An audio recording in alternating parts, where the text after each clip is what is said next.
Good evening, everybody, and welcome to Thursday night's edition of Paranormal Question of the Day. We'll be right back after a short message. Hey everyone, and welcome to Paranormal Question of the Day. We do live podcasts with live guests, live paranormal investigations as well. We do product reviews, so sit back, enjoy the channel, get popcorn, get a soda, and I'll see you soon. And we are back. Well, you might need to reshoot that intro. Your goatee's a little longer now. I know. There's lots of stuff. It's looking good though. I like it. It's very white. That's okay. That's okay. And a lot less hair too that's being covered up. But so we have Mr. Larry Eissler III back on with us again. Yeah, it's been a while, about a year and a half or so. I think I haven't you on last. So. Yeah, it's been a bit. Yeah, and I take a break from podcasting for a while because you get burned out every once in a while, and but hey, I got to get back in the fold, which we got a few shows already under the wing this year. But I also want to express my heavy condolences to Travis Wazaki and his family. They had a family member lost earlier this week, and I just want to express my condolences, and our hearts and prayers are out for you guys. And hopefully you're all doing okay right now. So other than that, let's move on. So Mr. Larry, how you been, sir? Tired. I know the feeling. Busy. Shooting numerous different documentaries. I've got an episodic or two in the works. I've got this new 3D printing thing going on all at the same exact time while I'm trying to go to events and talk to people, and it's a lot, especially now. Usually right around May to June starts my busy season. Between like February and May-ish, I'll have like maybe 2 events a month. June, July, August, September, October, it's minimum 3. Most of the time, it's every single weekend I'm at some event. That's not too bad though, but it's not bad. Getting out there and doing your stuff and all that stuff. So the only problem Tom's is, World, how's it going? It's a lot of time in the car. So for some reason this year I'm in Pennsylvania 4 times.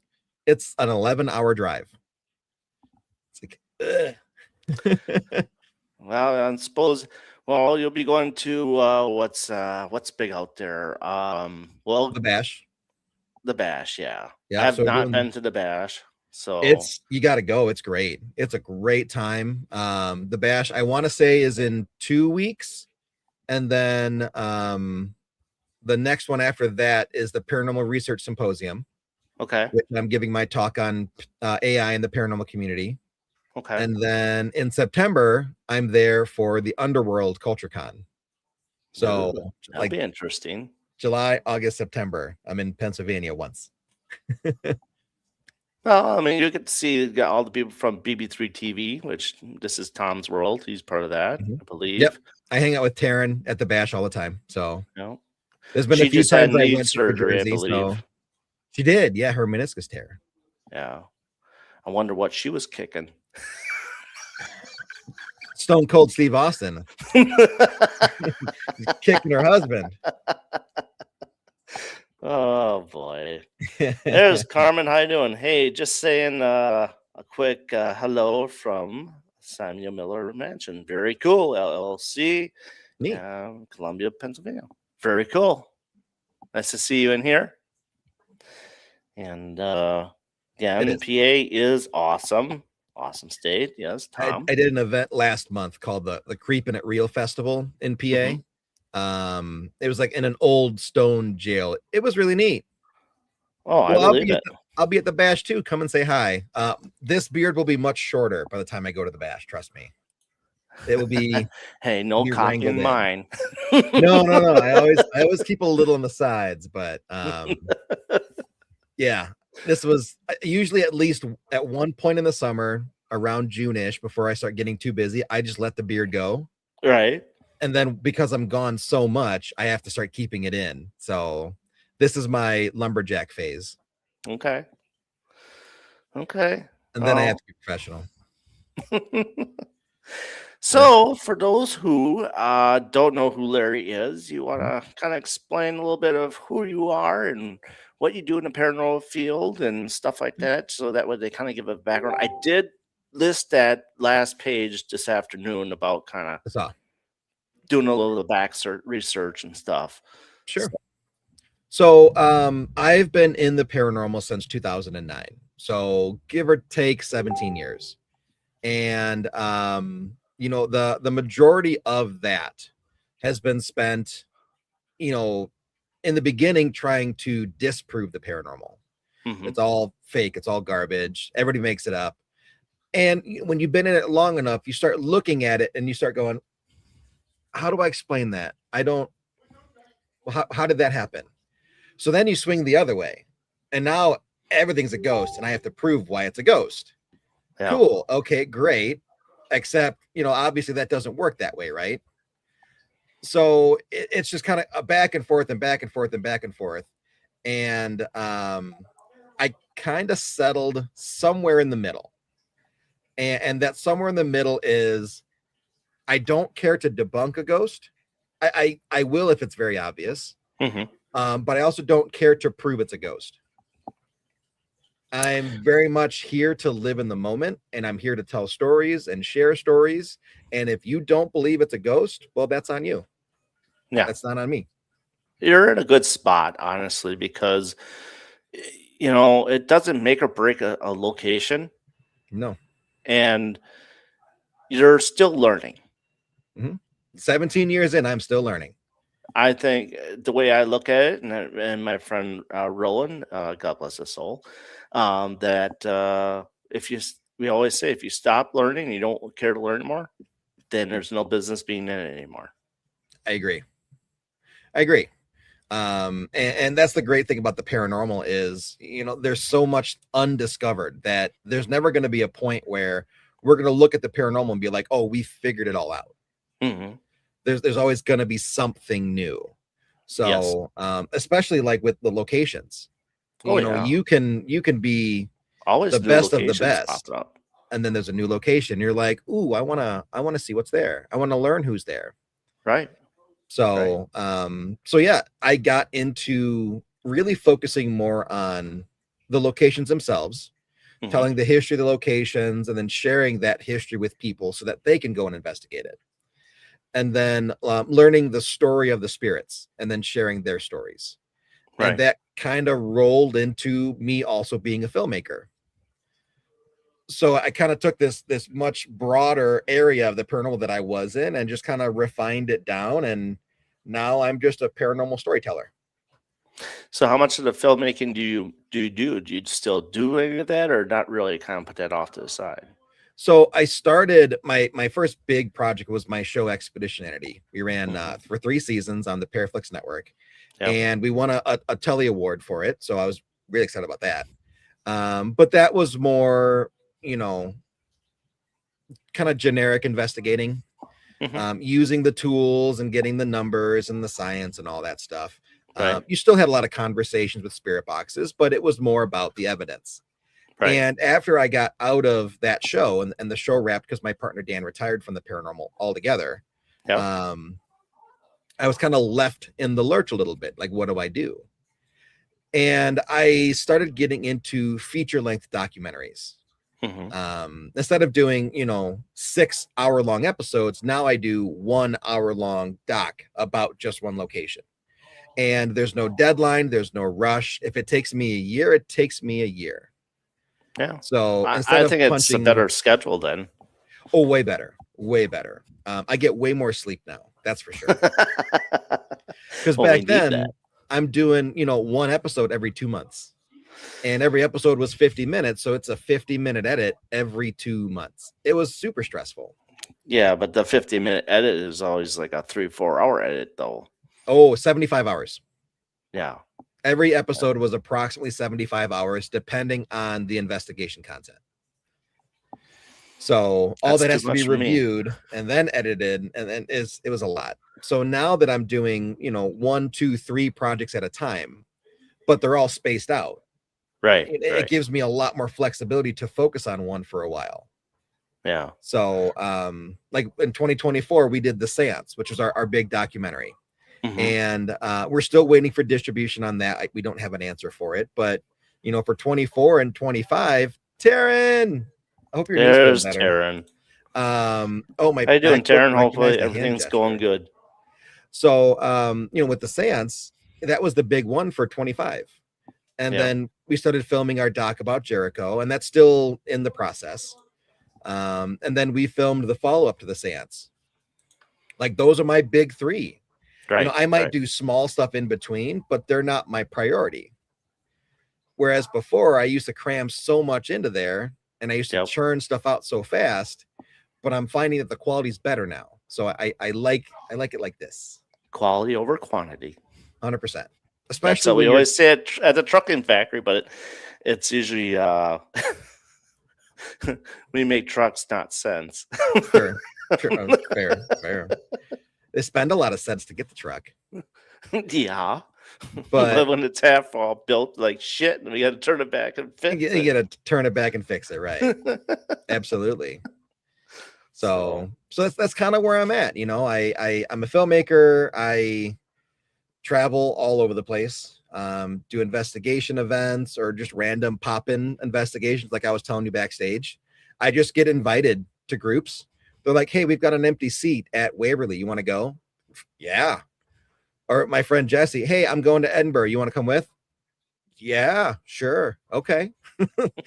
So I travel around doing random investigations too, and I love it. It's great.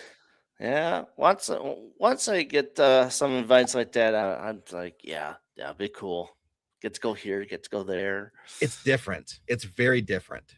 Yeah, but you're also in the location. You're vibing with other people, with teams, and and it's also learning about other people and how they investigate too, and what makes it different. Do I take a part of what they do and add to my investigation techniques? Absolutely. And that's what I like too. One of my main techniques, and I know people have added it to their toolbox, is I play blackjack with the ghosts. Oh yeah. I'll bet $1. I'll play blackjack with them. They have to win 3 out of 5. As of today, I'm 4-19. They cheat. They cheat. But when you see it happen, it's like, holy cow, they're actually saying hit and stay or stand, depending, but they're actually responding with that. It's the coolest thing. Yeah. So I know full well that people are adopting that into their toolboxes, because I did an event at the Palmer House, and there were people there that said, I'm getting a deck of cards and I'm going to do this. Well, have fun. See, I use the deck of card method, but it's more like, what am I holding? Stuff like that. Or I'll go hide it and say, hey, okay, find the card that I just hid. Sure. Play hide and seek or whatever. That more than often than not, it does work. Yeah. Josh Hurd, he showed a video on that too. And I spoke to him a few times before he even did that. I was like, hey, try this, try that. So every once in a while, when I talk to him, he'll try something, whether he does it this episode or 10 episodes down the road. It's his, whatever he can, but it's cool that it's like, okay, he'll take that into account. Well, and sometimes when you're filming, you might film an episode tomorrow, but it doesn't air until episode 7. Right. So he might have done it right away. You're just not seeing it until 10 episodes down the road. Right. But it's like, hey, cool. He actually took my option and my opinion, and it's cool that some people take that and run with it, because I want to see them have success with it as well. Sure. I'm not just the one to hold back, like, oh, I'm not telling anybody this, what I'm doing it because they'll take trademark and all this stuff. Like, no, we're in the investigation together. Right. Take it, use it. If it works, it works. It doesn't, it doesn't. Well, and a lot of times you can have the same tools as somebody else. Yeah. But the main difference is you, the person. Yeah. So, if you're a jerk, and you treat the spirits like crap, and you try to play blackjack the same way that I do, just because you have the same cards in the same spirit box doesn't mean it's going to work the same. Because they may not like me. Because if they don't like you and you're a jerk to them, they're going to be like, yeah, I'm not playing that. Go away. Right, exactly. So, hey, listen, if you want to give it a try, you want to play blackjack with the ghosts, by all means, go right ahead. Can't guarantee it's going to work because we're different people, Right. but good luck. I also like the thing of role playing. Mhm. Now, when I was at the Baraboo Inn last time I was there, I dressed up as a gangster. Sure. And we got a lot of good hits. In fact, they actually pushed me down the stairs in the basement. That's not surprising. Oh, They're a man. little aggressive down there. Holy cow. I mean, I was filming. I was live at the time Mhm. and I was going down the stairs and it felt like I got pushed and I Mhm. tumbled down, hit my ass against the thing and went against the room, popped right back up. Hey, we're all still good. You Still know, alive. Still alive. still live, but look at I'm bleeding all over the place. Yeah. I And of course, did a little impromptu doc there with my friend Nikki Wilson. And it was her and I, we were leading an event, and then her and I were investigating the brothel, just the two of us. yeah. So the whole time we're in the brothel, I kid you not, she's literally offering me to the brothel ladies like I'm a piece of meat. Like she's sitting there doing an Estes. She's like, "Are you guys ready for Larry tonight? He's going to be in the bedroom." And I'm looking back at the footage, and I'm like, "Nikki, what the hell? Like, what are you doing? Slow your roll." So we get into the bedroom, the very last session, and she has been pumping these ladies up all night long. She's just like, "It's almost time. He's almost all yours." Nikki, what the fuck? So we get in there, and I put $3 bills on the nightstand. Yeah. And let me just tell you, if you pay these ladies, you will be brothelized. They get handsy and their hands are cold. And then Nikki's like, "I'm gonna go sleep on the couch. You have fun with the ladies tonight." And I'm like, "You're gonna leave me in here by myself?" Cold hands is shrinkage. You already paid them. They're not gonna do anything to you. And I'm like, "Well, okay, that makes sense. I guess that makes sense." Oh man, that makes reminds of being at Melbourne for the first time. Mhm. Gracie, Gracie, she likes the guys, but the thing Mhm. is, when you don't know when she's in the room until you like it smells like piss. Oh. Yeah, so she has this bed, and I was laying on her bed. I was like, I want to try this out. I had a few other investigators in there with me, so I wanted to lay on the bed. And so I lay on her bed, kind of, get the things rolling a little bit. And well, here I felt a tap on my shoe. Right. I'm like, okay. And then next thing you know, I feel this get this feeling something's hovering over the top of my face. And then all of a sudden I feel this on my face. Oh And I'm my. like, oh shit. I'm about to be Dan Aykroyd. I'm like, it's time to go. You had your fun. I'm out.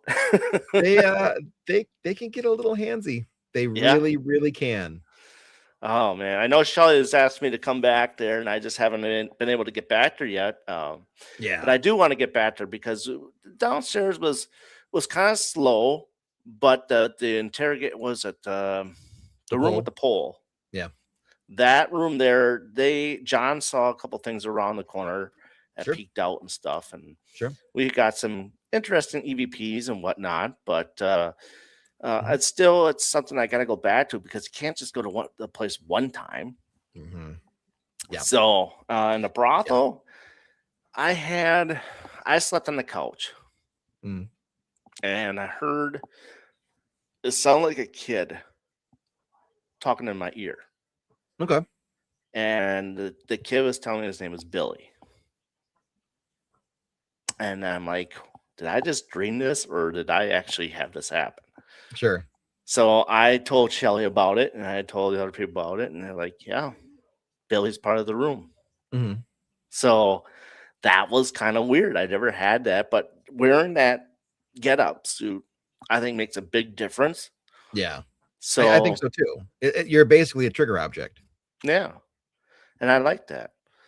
Um, why not play into the role? I'm going to The a jail tomorrow, and I'm going to get a orange jail suit. I'm going to get nice. into it. The last time I was there, we did an event in February. So we dressed up, but because it was February and we were in the basement, we all had our coats on. So I ended up wearing my flat cap and a pea coat, and with my vest and tie and all that stuff underneath it. And I'm like, this is close enough. This is what you're getting. It's like 20 degrees down here. Just accept me for what I am. And we had great activity that night. Right. Great activity. So one of my favorites, and I have the video on my Facebook somewhere. There's a dead bell next to that pole, and we're talking to a spirit, and the dead bell goes, and we're all like, "Whoa! Can you do that again?" Okay, never heard it do that before. So, Old Bear I'm a Blend, little leery on the dead bell. What is your impressions of the dead bell? it depends on who sets it. Okay, I found that it's basically an EMF sensor. right. So when it triggers, it dings the bell. So if you set it too high, obviously it goes off all the time. If you set it too low, it'll never go off. So I found that, and other people have said the same. If you set it at the middle and then go slightly down, that seems to be a good place. It has to be a strong hit to set it off, but it also doesn't go off all the time. Exactly. And that seems to be around the place where you'll get those yes and no responses too. Okay. And that's what I was kind of wondering about that, because it's like I want to get one, but like I said, my friends, Small Town Paranormal, they have one, I believe. So they provide that, and I provide different other tools of aspects. Sure, absolutely. I do the fog machine and the lights and the laser and the tracer and stuff like that. Just to try to catch an apparition or whatnot. But Two Souls Paranormal, he kind of set something in my mind, like, okay, why is it you want to do the fog machine if you can't really if you have a hard time finding an apparition? What makes you think you're gonna walk in the smoke machine and catch it then? Yeah. The first time I saw something like that used was at Broadhead with Bill. Yeah. And this was, every bit of 5+ years ago. Right. And then all the He teams down that have that gone hallway. down the hallway. And then because he has these haunted house industrial sized lasers, he can literally create a wall of light.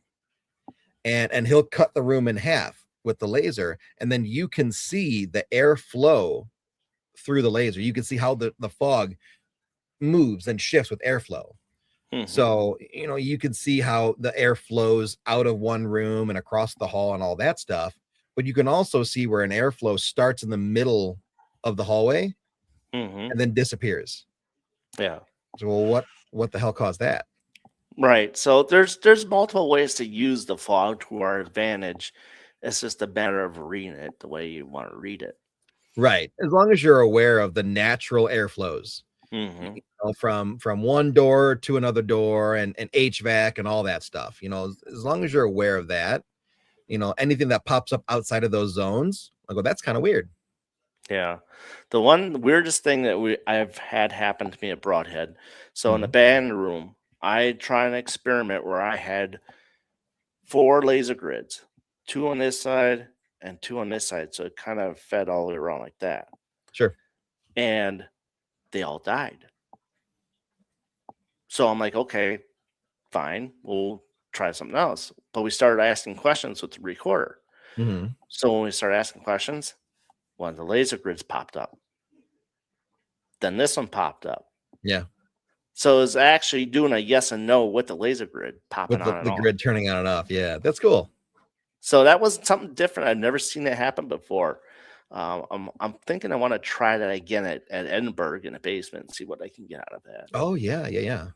Absolutely. So, but especially that long hallway leading to the laundry room where that one spirit's particularly seen moving back and forth. Now, do you sleep in a house or do you sleep in a manor? Most of the time I sleep in the house. Not because I don't want to sleep in the manor, but that was weird. Caught that out of the corner of my eye.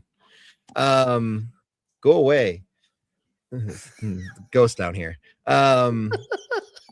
So, so because it is an unheated and air conditioned building, most of the time that building is just insufferable. Yeah. So if it's cooler, I could do it, but anytime I get out there, it's always in the summer. And like if I'm even the slightest bit of sweaty sleeping, I will never sleep. Yeah. So at least the house being cooler is enough for me to be able to sleep. Right. In that instance, there are other locations. I've slept at the Masonic Lodge we were talking about before. Mm-hmm. In like August, it was the worst. I got no sleep that night because it was hot and damp because you can't open the windows in that location. Oh. It was humid and just disgusting, and we were dying. But you got to do what you got Illinois to do. does get warm. It does. We crack 100 degrees routinely in the summer Mm-hmm. for a good like 2 weeks, and we've already had our stretch in the 90s here. It's coming. Don't you worry. Oh, you We'll be guys have here got soon. your fair share of tornadoes too this year. I think we're at like 178. Yeah, you got more to Kansas right now. Kansas, Oklahoma, we've got the top. Yeah. So I don't know. Tornado I don't know Alley what we shifting, did, folks. It did. It shifted to cover all of Illinois. So Yeah. I don't know what we did. If I had to blame somebody, it's our governor. And whether you're left leaning or right leaning, we all hate the governor. Doesn't matter which. Yeah. So. But I'm going to bring a fan with me. Oh yeah. And I'm going to sleep in a manor this year. Which room are you thinking? I think the first day I'm going to sleep in the first floor. The kids' room? I don't know if it'll be the kids' room. I might, or if I might sleep somewhere down towards the end. I'm not sure. Haven't decided yet. And then the second night will be upstairs. Okay. It's depending on how stuffy it is. Well, especially the upstairs. Yeah. Like, whoa. I was just there a week or so ago. I had to get some exterior footage of the building, and there was a team there. There's oh no, I can't remember their name. R&R Paranormal. River to River. Yes, that's it. River to River. They were there hanging out, and I hung out with them for a little bit and walked the building. And the first floor felt really nice, even though it was so hot outside. Yeah. Boy, as soon as you walked upstairs, it was like, yeah. Oh. Yeah. So yeah, you're breathing. It's heavy. It's heavy as it is, anyways. Yeah. Whether it's hot or not, it's heavy. But it's, I and found the a basement room. Is damp. I won't sleep in the basement. It's just. I thought about doing it 1 year, and I decided, no, I'm not going to do that because we've had too many things going on down in the basement. We've had things thrown at us down in the basement. Weird voices going on down in the basement. Actually, one of the guys that was with us last year, he was actually sleeping in the house, and we had the spirit rocks going, and it started talking about the person sleeping in the house. It started talking about him. Yeah, and I'm like, okay, but it doesn't matter because the house is haunted as well. Oh, absolutely, it is. Yeah, for sure. So I remember Kat Armstrong, who works at Denver Manor. I remember, meeting her first before I ever went to the building. She's like, we got to get you out there. And I'm like, I want to go. Trust me. And then she used to always warn me about the basement. When you go to the basement, just be careful. Be careful. And now I go down there, and the basement's the first place I go. I'm just like, hello, what's going on? I'm here to party. Yeah, it's kind of like Paranormal Quest. I don't know if you watched them on YouTube or not. I think I've seen a few things, but not religiously. I don't watch them. So what they do is they have this thing called abandonment. So they'll put these cameras in each 4 different spots. They'll walk out of the building for an hour. Let the cameras do the job. But when he leaves, they go, "We're leaving," and he just sit there and scream it. Right.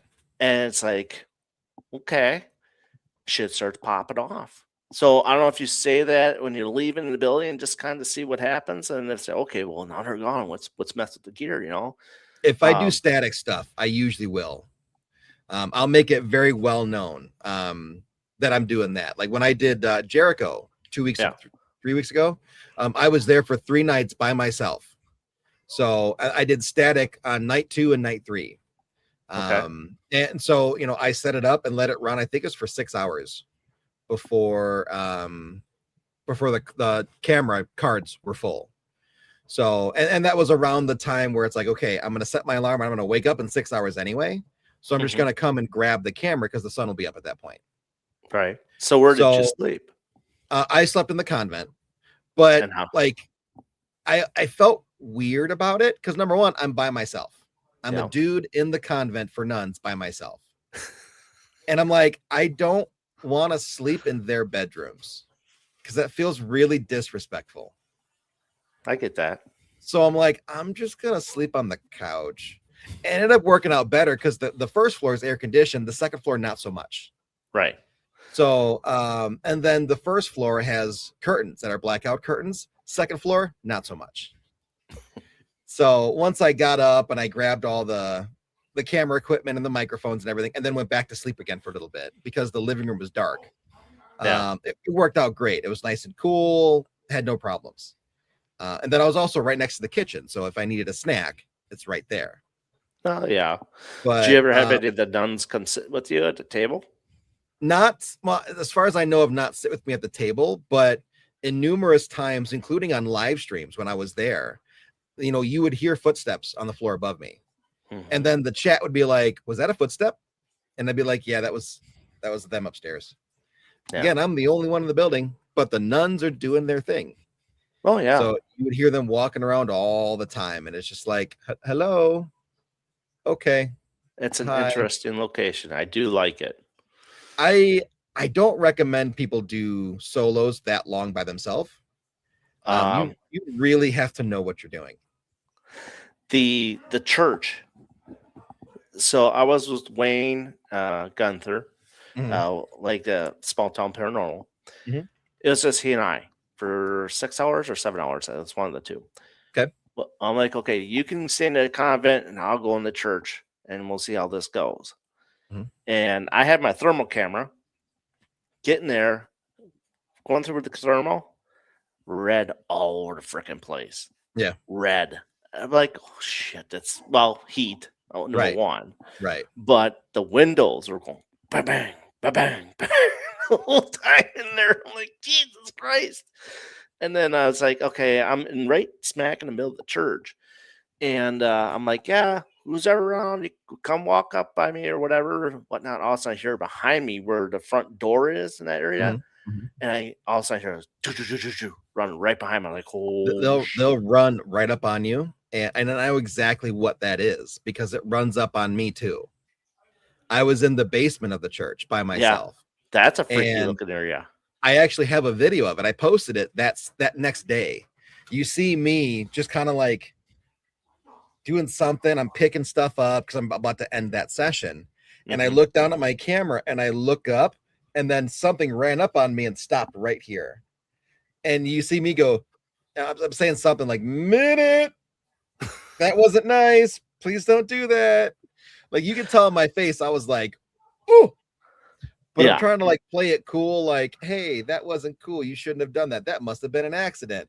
But inside, I'm like, yeah, exactly. Jesus, well, why would you do that to me? We had walkie talkies, and I'm like, Wayne, I'm going to be coming back in a little bit because it's too damn freaky right now. Jericho can be heavy. Yeah. I do not recommend solo stuff there unless you seriously know what you are doing. Yeah. And you've been there. It's the middle of nowhere. Right. If anything happens to you and you're by yourself, it's the middle of nowhere. Yep. So, you have to have people on speed dial who are waiting for you to check in. And if you don't check in, they're ready to call somebody. Oh, yeah. So the school, I haven't got so much from the school yet. Okay. It's been kind of quiet. The second floor, I've got some things. The first floor, not very much. The basement, I've caught a ton. Yeah, there's lots in the basement. The kitchen and that cold storage room. But that's now a mirror room. Now, that clock that's in that one area, did you notice that will go off every once in a while? I don't recall that. Yeah, there's a clock down there somewhere. I think it's in Yeah. the maintenance room, and every once in a while it would just turn on. Okay. So that's I did sessions in there, but I was also like feeling a little lazy. okay. So as I was walking through the cafeteria, I spotted this really comfortable looking chair. So I'm like, I'm gonna do my hour-long session in that chair. So I sat in the chair. I, put all my little gadgets all around the room, and I had an EMF meter next to me with an audible alarm. Yep. And I'm sitting there, and I'm just kind of talking, and all of a sudden, right next to me, and I'm like, oh, well, hi, right next to my face.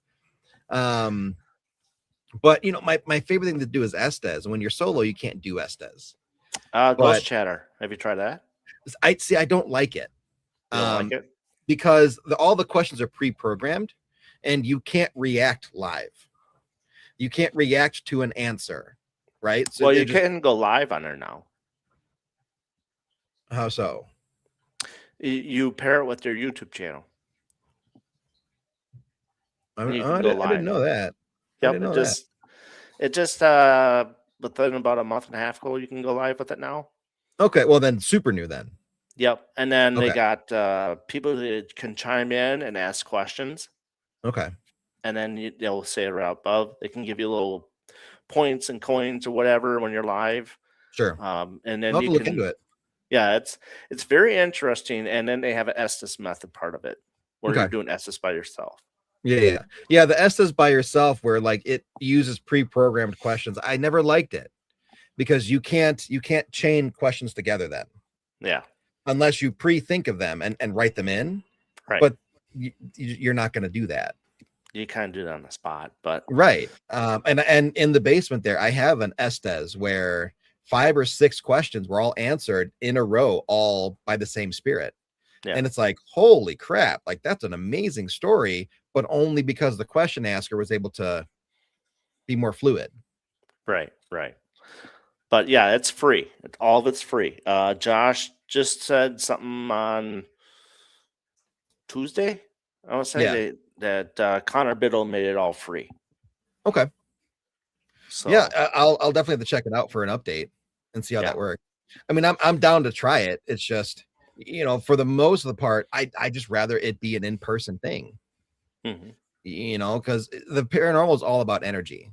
Yep. And your energy combined with the person that's asking the questions produces a different result every different combination. Yep. So It's something worth looking into. sure. It's evolving the paranormal a little bit more. It's like YouTube, Right. but people can ask questions. They don't have to say it out loud. It could just be comments going up like YouTube. Right. So, but yeah, definitely check it out. I think you'll enjoy it. For sure. Yeah, definitely. Definitely. So with Dan now retired, I Mhm. imagine doing the paranormal stuff kind of gotten a little harder. For the first year, I really didn't know what I was going to do.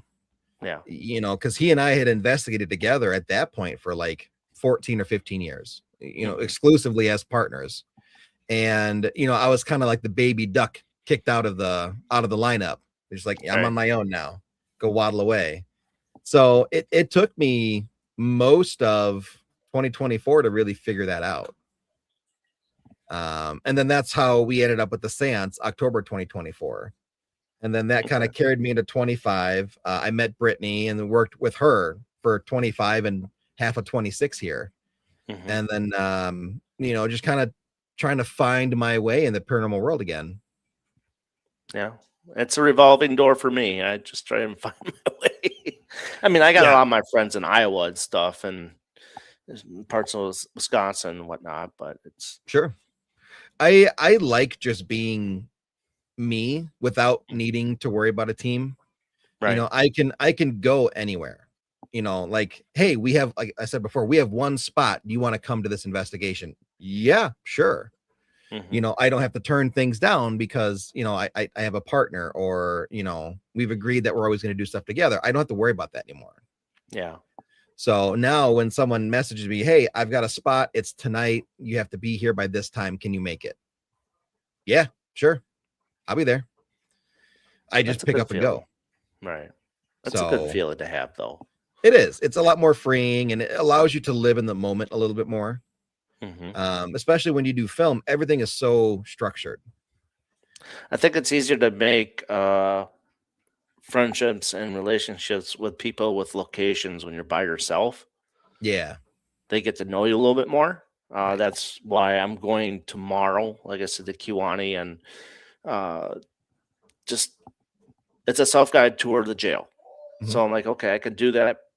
It gives me a little bit of a knowing about the location before actually investigating it a little bit. Sure. Sure. So, so you have now a new company, which you do 3D printing and stuff like that. Do you want to I get do. into that and talk to people about that and what you're doing Absolutely. now and what So your future looks like? I had a company. It's called Small Town Productions, which was an offshoot of our original paranormal team, Small Town Paranormal, which is funny because you now know a small town paranormal. Yep. So it always trips me up. I'm just like, I remember that name. um, but we made Small Town Productions and homage to the team that Dan and I were on together. And we did Expedition Entity and a couple other small docs and a bunch of other things.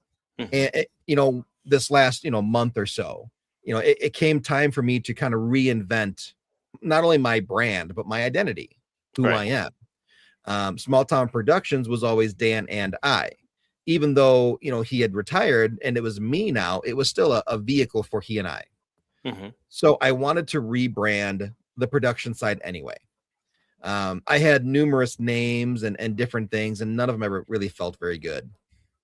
So I started getting into this whole 3D printing madness, and just the name just kind of came to me, and so I ended up turning Small Town Productions. I rebranded it into the Black Lantern Company with a really cool little lantern logo and all this other stuff.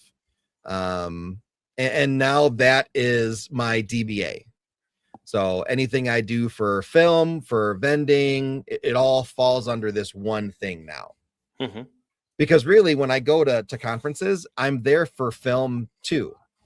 I'm Right. there to talk about my film stuff and just sometimes show films. But I'm also vending because I'm there to talk about film. So combining it made a lot of sense to me. Right. And it gives me an opportunity to, number one, change up what my vending booth always has been.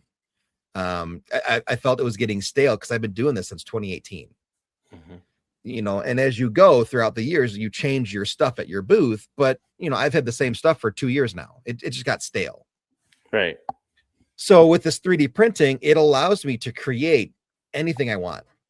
Hmm. Absolutely anything I want, especially like equipment that I would use. So that's kind of where I started. I started with things that I would use to investigate. And if I think it's cool, maybe you'll think it's cool too. Well, I mean, anything with the accessory wise, like you said, cat balls, laser Mm-hmm. grids, stuff like that.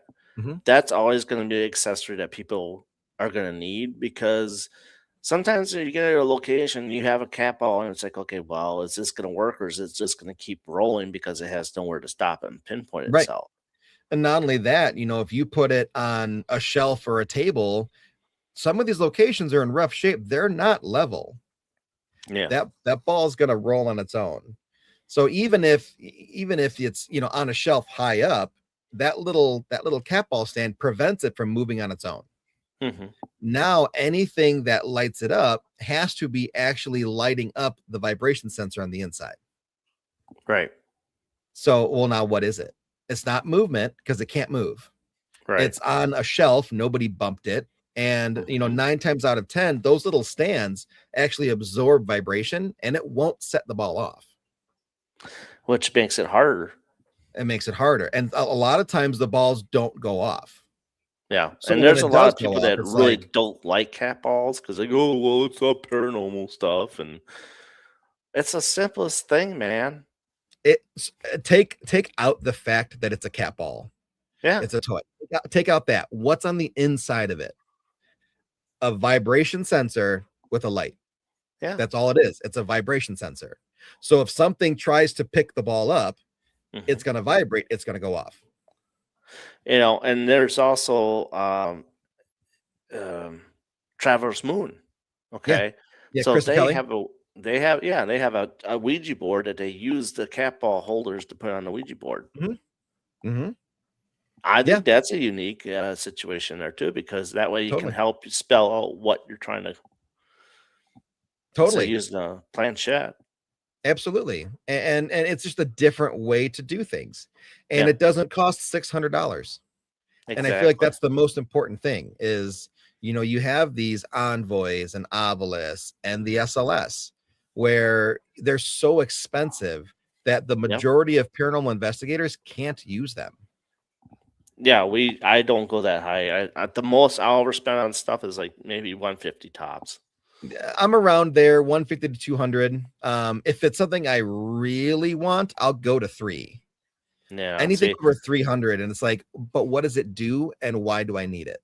right. So I just like I said, I'll send you a link to Two Souls Paranormal. They got this one box where it has to be on a stand, Mhm, not on the ground. It's preferred not to be on the ground, but you can put it on the ground. mhm. But it's on a stand, but it gives sensors off, and when something's up coming up to it and walking up to it, it can change the different lengths. Two was it 3, 6, 10 for the lengths of distance you want to cover, Sure. and it spreads out, Mhm, and then it has temperature control when change the temperature. It has all sorts of stuff on it. It's really cool. mhm, Um, but yeah, he's just made was it the T25? I want to say it's called. It's a laser, kind of mhm, like the tracer, but it's in a big honking box. mhm. Has to be on a tripod because Sure. then it goes down and extends 8 feet long. Okay. Yeah. So And that's all stuff I'm gonna get into eventually as well. Right now, I only have one printer, and it's actually running right now. That mhm, light is the printer. It's doing its thing. Um, it's quiet. it's not that bad. It really is. I have no problems being in the room with it, and sometimes I forget it's running. So, because I'll look back and I'll be like, "Are you going? Are you going right now? What are you doing? Oh, you're changing colors." So, like, hello, but I only have one. So, Yeah. that's why I don't have an online store, is because if people order a bunch of these cat ball stands, Hmm. I can only do a tray of 8, and it takes I think 12 hours. So if 20 of them sell in one day, it's going to take me 3 days to print them all and ship them out. Yeah. And then I'm still behind because then on day 2 and day 3 there's more orders. So, right now everything's a little slow because I only have the one Right. printer. Most things are available in person only. But Yeah. once I get a second or a third printer, I'll have the online store, and then I can start making my big electronic piece of equipment. Yeah. And that'll be And fun because then you get to figure out how you want to design stuff. What do you want in it? What do you want it to do? oh, I'm way And ahead of you. yeah, I've and the got thing I've is, got 3 of them ready to go right now. I can't print them at the moment. well, but that's the beauty of it. It's like, okay, you're in these locations. Oh, I wish this had this, or I wish this did that, or I Mhm, wish this did this. Well, mhm. now you can make it and do it the way how you want to do it, and Yes. that's the beauty of it. And as long as look, small town paranormal. As long as I keep an eye on the component costs.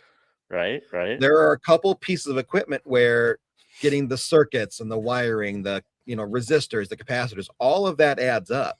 And Yes, it just the does. parts alone is, 150, $200.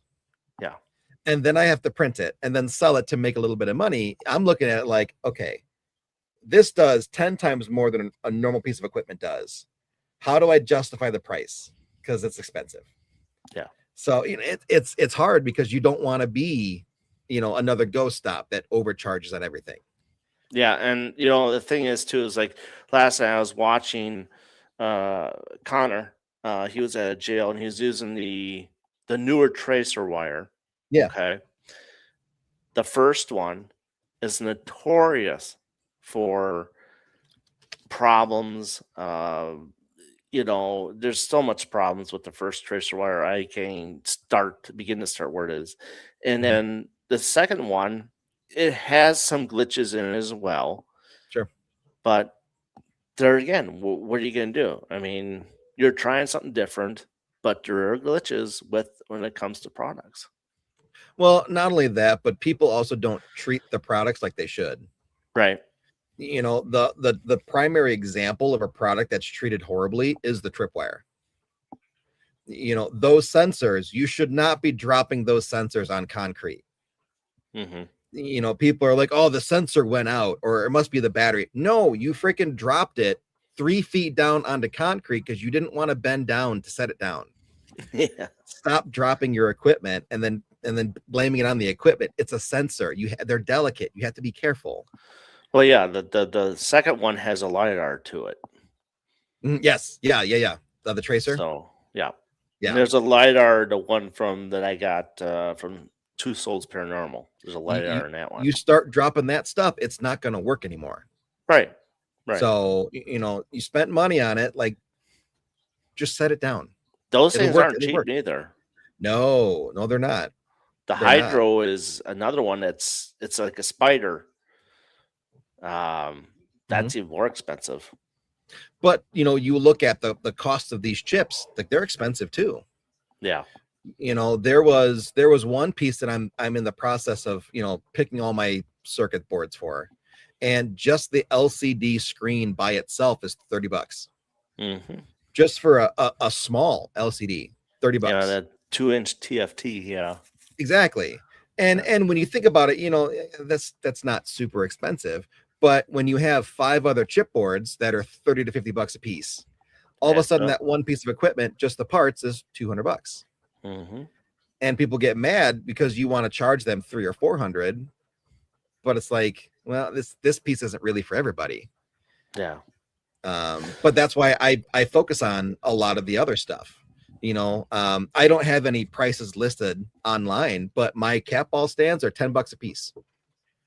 Yeah. And they come in, you know, right now 2 colors. I've got other filaments I need to print other colors in, but you know, they're $10 a piece. They're a 3 to 5 hour print. So, and then, you know, there's a filament cost, there's maintenance costs on the machines, there's my electric bill. Oh, my poor electric bill. You know, when it all adds up, you know, you're only making a couple bucks per cat ball stand. Tell you what, go to TikTok. They got a thing for electrical stuff to cut your price in half. What? Definitely. On TikTok? Yeah. I'll have to look into that. Yeah, there's something because everybody's showing about their prices of their electricity being cut in half after putting this little thing and plugging it in a plug, and it just totally. I wonder if it's like a limiter. Yeah, it's like a limiter. Yeah. That might help. That would help though with your. Not with the 3D printer, because this runs 24/7. Especially right now, because it needs to run all the time to get me product to sell. But I also built my shelving unit for my display table. Oh, okay. Gotcha. So that was a 2-day print to print one. So, you know, I'm sitting there timing. Okay, if I print this piece now, it'll be done printing when I wake up. I print this piece, it'll be done printing by dinner. If I print this piece, it'll be done by the time I wake up again. So, you know, it's all strategizing how the print times are. But otherwise it constantly runs. Wow. So the only time it wasn't running was today in the last week, because I wasn't home to switch out the plates.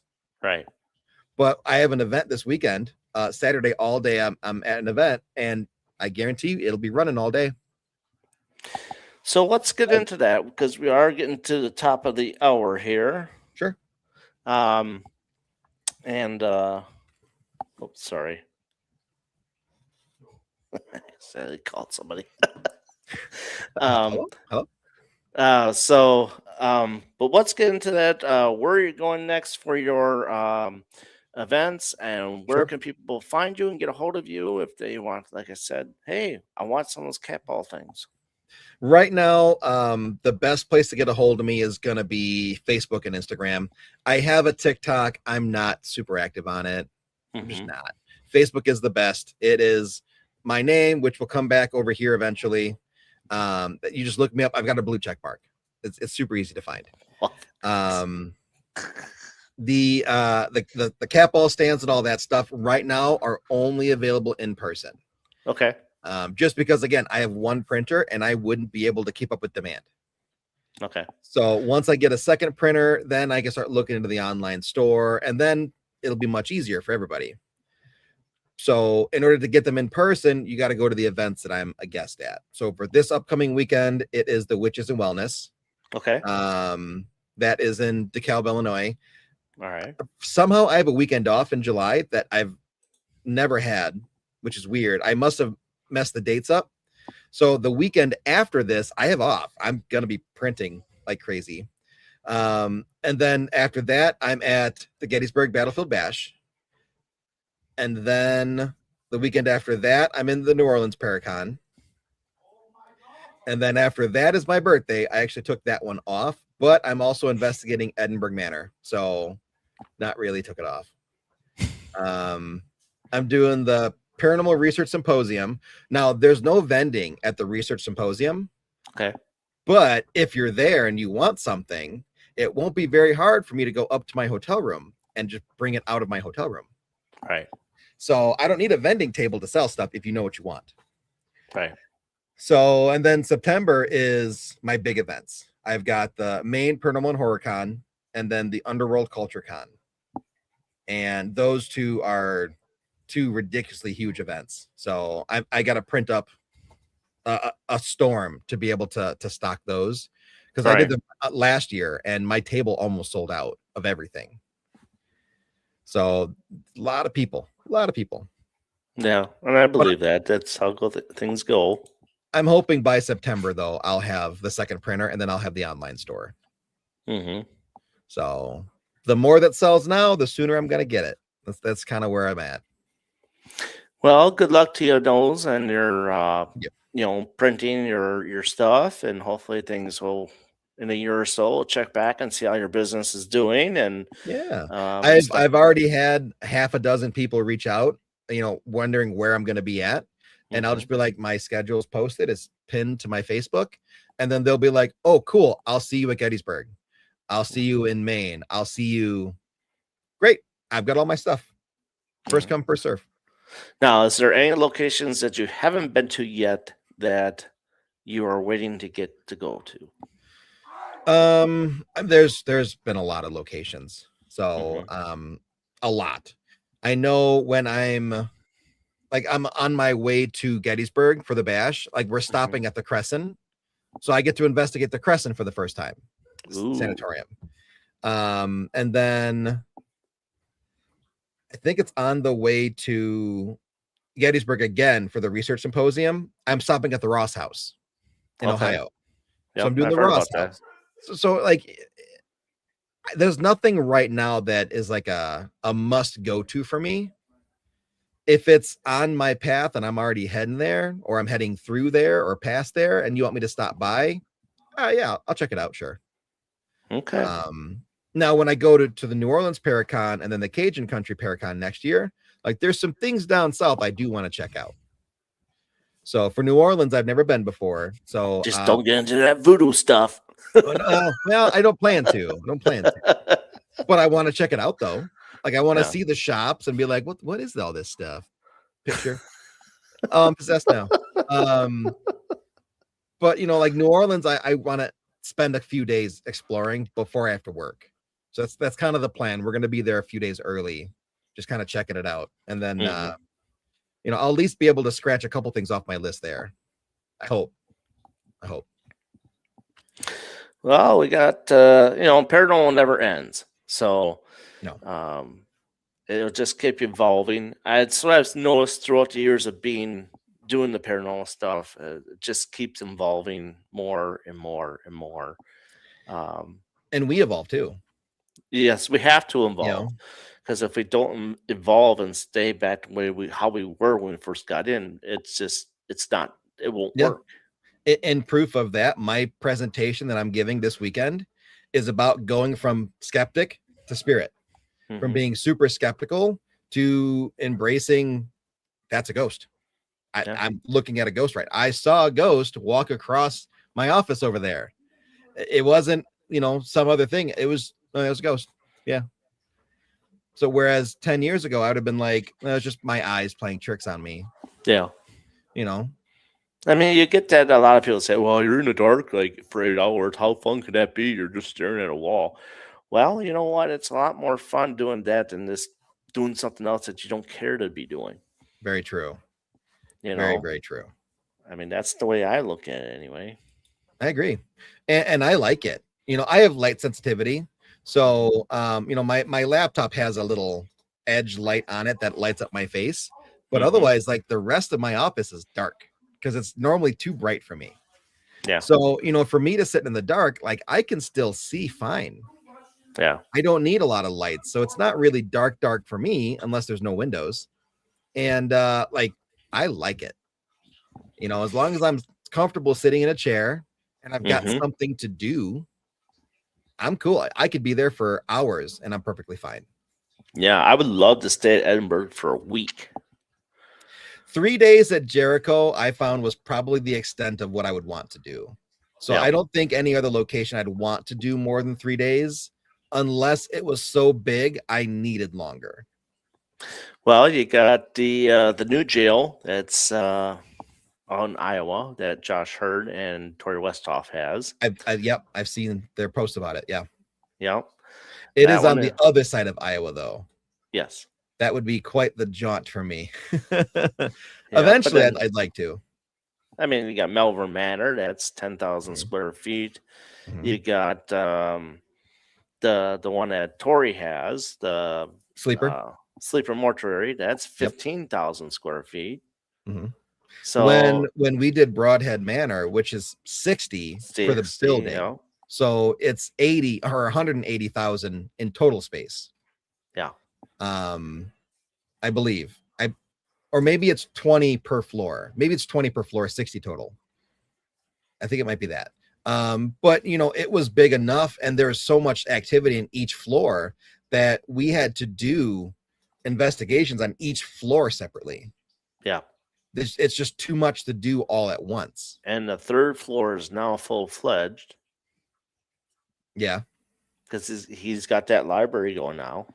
Library's going now. Yeah. But, you know, I've always had great stuff by the math and science rooms. Mm-hmm. That's So the one with the handprints on the beams, correct? that's the math room. Yeah. Yeah. Yeah. I've always had great stuff down there. Whenever they do events at Broadhead and I'm a part of it, they usually put me on the third floor because I get great activity up there. Yeah. We had such a So- weird happen with the what was it? I can't think of it. It was like maybe with the laser. Okay. Or is it with the thermal? I think it was a thermal is what we had something weird going on where it whited itself out. Oh. It was weird. Yeah.